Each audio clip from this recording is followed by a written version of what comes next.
నమస్కారం. ఈ విశ్లేషణకు స్వాగతం. మన భారతదేశ ఎన్నికల ప్రక్రియ అంటేనే ఒక అతిపెద్ద పండగ, రైట్?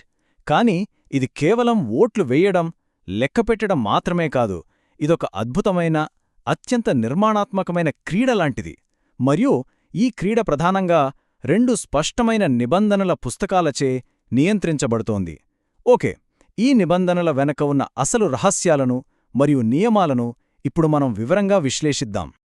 ఇవాళ మనం చూడబోయే టాపిక్స్ ఏంటంటే, ఫస్ట్ ప్రజాస్వామ్య స్తంభాలు, సెకండ్ ఆర్పీఏ 1950 అంటే ఆటకి ముందు జరిగే ప్రీగేమ్, థర్డ్ ఆర్పీఏ 1951 అదేనండి మన మెయిన్ ఈవెంట్, ఆ తర్వాత నిబంధనల ఉల్లంఘనలు, పెనాల్టీలు, లాస్ట్లో అంపైర్ రివ్యూ. కమాన్, ఒక్కొక్కటిగా చూద్దాం. ముందుగా ఈ ప్రజాస్వామ్య స్తంభాల గురించి మాట్లాడుకుందాం. ప్రపంచంలోనే అతి పెద్ద డెమోక్రసీ మనది.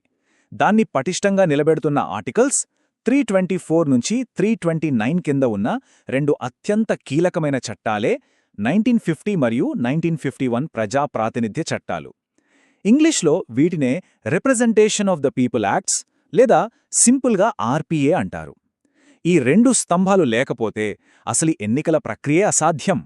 ఇక్కడ అసలు ట్విస్ట్ ఏంటంటే, ఈ రెండు చట్టాల మధ్య ఉన్న ప్రాథమిక వ్యత్యాసం చాలా సింపుల్. ఆర్పీఏ 1950 చట్టం అంతా ఎవరు ఓటు వేయగలరు అనే దాని చుట్టూ తిరుగుతుంది.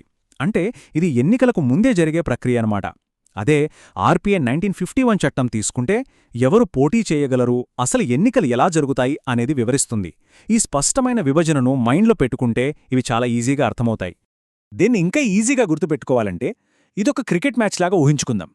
1950 చట్టం మ్యాచ్కు ముందు మైదానాన్ని సిద్ధం చేస్తుంది. 1951 చట్టం అసలు మ్యాచ్ను నడిపిస్తుంది. ఎంత సింపుల్ గదా! ఒక చట్టమేమో స్టేడియం కట్టి ప్రేక్షకుల లిస్టు ప్రింట్ చేస్తే, ఇంకో చట్టం గ్రౌండ్ లోపల ప్లేయర్స్ ప్రవర్తనను, ఆట తీరును కంట్రోల్ చేస్తుందన్నమాట. రైట్. ఇప్పుడు మనం ఫస్ట్ హాఫ్, అదేనండి ఆర్పీఏ 1950 ప్రీగేమ్లోకి ఎంటర్ అయిపోదాం.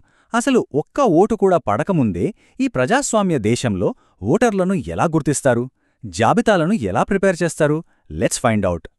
ఇక్కడ బ్యాక్గ్రౌండ్ వర్క్ అంతా జరుగుతుంది. లోక్సభ, అసెంబ్లీ స్థానాల కేటాయింపు, నియోజకవర్గాల ఏర్పాటు మరియు ఓటర్ల జాబితాల రూపకల్పనను ఈ చట్టం నిర్దేశిస్తుంది. రాజ్యాంగం మరియు ఆర్పీఏ 1950 ఒక స్పష్టమైన చట్రాన్ని ఇస్తే, క్షేత్రస్థాయిలో ఆ సరిహద్దుల లైన్స్ గీసే బాధ్యత మాత్రం డీలిమిటేషన్ కమిషన్ తీసుకుంటుంది. ఇక్కడ ఇంకో రూల్ ఏంటంటే, ఒక పౌరుడు ఆ పర్టికులర్ ఏరియాలో సాధారణ నివాసి అయితేనే ఓటర్గా రిజిస్టర్ చేసుకోగలుగుతారు. ఇప్పుడొక మ్యాజిక్ నెంబర్ గురించి చెప్తాను, అదే 18. మన ఇండియన్ ఎలక్షన్ హిస్టరీలో ఇదొక గేమ్ చేంజర్ అని చెప్పాలి.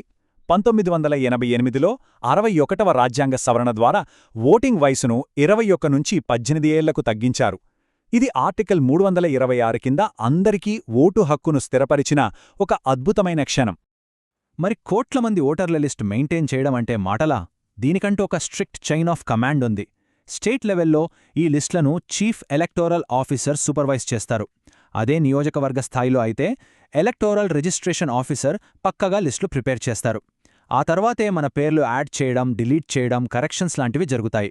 ఏ ఒక్కరూ రెండు చోట్ల ఓటు వేయకుండా ఉండేలా దీన్ని చాలా టైట్గా డిజైన్ చేశారు.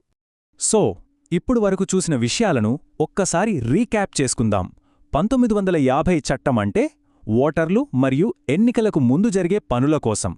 మరి 1951 చట్టం దేనికోసం? అభ్యర్థులు, ఎన్నికల నిర్వహణ మరియు అక్రమాల నిరోధం కోసం. సో, ఈ ప్రీగేమ్ సన్నాహాలు ముగిశాయి. ఇక లేట్ చేయకుండా అసలు సిసలైన మ్యాచ్లోకి దూకేద్దాం. Welcome to the main event, RPA 1951. అభ్యర్థులు నేరుగా మైదానంలోకి దిగే సమయమిదే. ఎలక్షన్ స్టార్ట్ అయినప్పట్నుంచి రిజల్ట్స్ వచ్చే వరకు పూర్తి ఎన్నికల నిర్వహణను ఈ చట్టం తన గుప్పిట్లో ఉంచుకుంటోంది. ఈ చట్టం కింద లోక్సభ, రాజ్యసభ, స్టేట్ అసెంబ్లీ ఎన్నికలు ఎలా జరగాలనేది డిసైడ్ అవుతుంది. అభ్యర్థుల కనీస వయస్సు అంటే లోక్సభకు 25 ఏళ్లు, రాజ్యసభకు 30 ఏళ్లు ఉండాలి. ఈవీఎంల వాడకం, పోస్టల్ లేదా ప్రాక్సీ బ్యాలెట్, అలాగే 2013లో సుప్రీంకోర్టు తీర్పు ద్వారా వచ్చిన నోటా అన్ని దీనండర్లోకే వస్తాయి. ఇంకో ఇంట్రెస్టింగ్ పాయింట్ ఏంటంటే, రాజకీయ పార్టీలు సెక్షన్ 29A కింద రిజిస్టర్ చేసుకుని సింబల్స్ తెచ్చుకునేది కూడా ఈ చట్టం ద్వారానే. గేమ్ అన్నాక ఫౌల్స్, రూల్స్ బ్రేక్ చేయడం ఉండదా? ఖచ్చితంగా ఉంటాయి. ఎన్నికల ఆటలో కూడా అంతే. ఇప్పుడు చట్టం అభ్యర్థుల ప్రవర్తన మరియు ఎన్నికల ఖర్చులపైన పెట్టిన కఠినమైన పరిమితులు, పెనాల్టీలు మరియు అనర్హతల గురించి ప్రస్తావిద్దాం. సెక్షన్ 123 కింద పేర్కొనబడిన అవినీతి పద్ధతులను ఒక్కసారి గమనిస్తే, ఓటరులకు డబ్బులు పంచడం, వాళ్లను బెదిరించడం, పోలింగ్ బూతులను క్యాప్చర్ చేయడం, దొంగ ఓట్లు వేయడం, అంతేకాదు మతం, కులం లేదా భాష పేరుతో ఓట్లు అడగడం కూడా నేరమే. ఇక్కడ గుర్తుపెట్టుకోవాల్సిన విషయమేంటంటే, పెయిడ్ న్యూస్ లాంటివి కూడా సెక్షన్ 77 కింద ఎక్స్పెండిచర్ వయలేషన్స్గా బుక్ అవుతాయి. ఇవన్నీ చాలా కఠినమైన నేరాలు. ఈ చట్టం మొత్తంలో ఒక అత్యంత శక్తివంతమైన సెక్షన్ ఉంది. అదే సెక్షన్ 8. అవినీతి, ఉగ్రవాదం లేదా మతపరమైన శత్రుత్వాన్ని ప్రోత్సహించడం లాంటి నేరాల్లో దోషిగా తేలితే ఇంకంతే, వాళ్లపై తక్షణమే అనర్హత వేటు పడుతుంది. పాలిటిక్స్లోకి క్రిమినల్స్ రాకుండా అడ్డుకోవడానికి చట్టం అందించిన అత్యంత పవర్ఫుల్ వెపన్ ఇదే. ఈ విషయంలో 2013 నాటి లిల్లీ థామస్ కేసులో సుప్రీంకోర్టు ఒక చారిత్రక తీర్పు ఇచ్చింది. దీని ప్రకారం ఒక కేసులో నేరం రుజువైన వెంటనే ఎంపీలు మరియు ఎమ్మెల్యేలపైన తక్షణ అనర్హత పడుతుంది. అయితే ఈ ఫైనల్ డెసిషన్ ఎవరు తీసుకుంటారంటే, ఎలక్షన్ కమిషన్ అభిప్రాయం ఆధారంగా ఆర్టికల్స్ 103 మరియు 192 కింద రాష్ట్రపతి లేదా గవర్నర్ తీసుకుంటారు. ఒకవేళ ఈ ఆటలో అక్రమాలు జరిగాయని ఎవరైనా భావిస్తే ఏమి చేయాలి? ఇక్కడే ఈ 45 రోజుల గడువు అమలులోకి వస్తుంది. ఎన్నికల ఫలితాలు వచ్చిన తర్వాత సరిగ్గా 45 రోజులలోపు అభ్యర్థులు హైకోర్టులో ఎన్నికల పిటిషన్ను దాఖలు చేయాల్సి ఉంటుంది. ఒక్కరోజు లేటైనా ఛాన్స్ ఉండదు. చట్టాన్ని నేర్చుకునే క్రమంలో మనమిప్పుడు అంపైర్ రివ్యూ దశకు చేరుకున్నాం. చట్టంలో ఉన్న కొన్ని ఆసక్తికరమైన మినహాయింపులు మరియు తరచుగా అందర్నీ గందరగోళానికి గురిచేసే కొన్ని తప్పాభిప్రాయాలను క్లియర్ చేయడానికి ఒక ర్యాపిడ్ ఫైర్ రౌండ్ చూద్దాం. మొదటగా ఈ చిక్కు ప్రశ్నను గమనిద్దాం.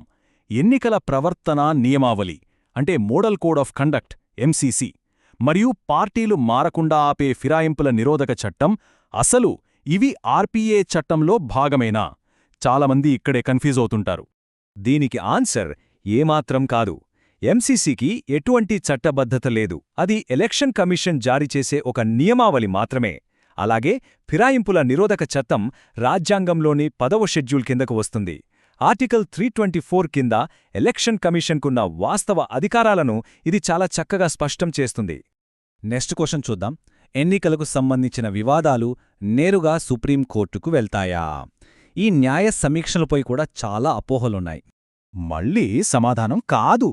1951 చట్టం చాలా క్లియర్గా చెప్పింది, ఎలాంటి ఎలక్షన్ పిటిషన్ అయినా ముందుగా ఆ రాష్ట్ర హైకోర్టులోనే ఫైల్ చేయాలి.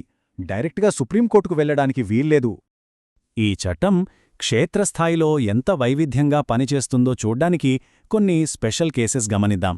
సాయుధ దళాలలోని సర్వీస్ ఓటర్లు పోస్టల్ లేదా ప్రాక్సీ ద్వారా ఓటు వేయొచ్చు. మరి విదేశాల్లో ఉండే ఎన్ఆర్ఐల సమ్మతేంటి? వాళ్లు ఖచ్చితంగా ఇండియాకి వచ్చి స్వయంగా ఓటు వేయాల్సిందే. ఇంకా ఆన్లైన్ ఓటింగ్ రాలేదు. అలాగే ఎలక్షన్స్ టైంలో కొన్ని నిర్దిష్ట సమయాల్లో ఎగ్జిట్ పోల్స్ను బ్యాన్ చేస్తారు. ఇక ఇండిపెండెంట్ అభ్యర్థులు పోటీ చేయవచ్చు, కానీ వాళ్లకు పర్మనెంట్ సింబల్స్ ఇవ్వరు. ఇలాంటి చిన్న చిన్న డీటెయిల్స్ భలే ఆసక్తికరంగా ఉంటాయి కదా. సో ఈ మొత్తం విశ్లేషణ నుండి మన మైండ్లో ప్రింట్ చేసుకోవాల్సిన డైలాగ్ ఏంటంటే, 1950 డెమోక్రసీ లిస్ట్ను బిల్డ్ చేస్తుంది, 1951 ఆ డెమోక్రసీ గేమ్ను రన్ చేస్తుంది. ఈ రెండూ చట్టాలు విడివిడిగా కాదు, ఒకే పవర్ఫుల్ సిస్టమ్గా మన భారతదేశ ప్రజాస్వామ్యాన్ని ఎలా నడిపిస్తున్నాయో అర్థమైంది కదా. ఇక ముగించే ముందు ఆలోచించాల్సిన ఒక చిన్న పాయింట్. టెక్నాలజీ రాకెట్ స్పీడ్తో వెళ్తోంది. మన ఓటర్లు ప్రపంచమంతా విస్తరిస్తున్నారు.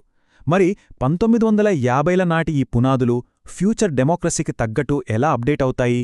ఎన్ఆర్ఐ ఓటింగ్ విధానాలు మారతాయా?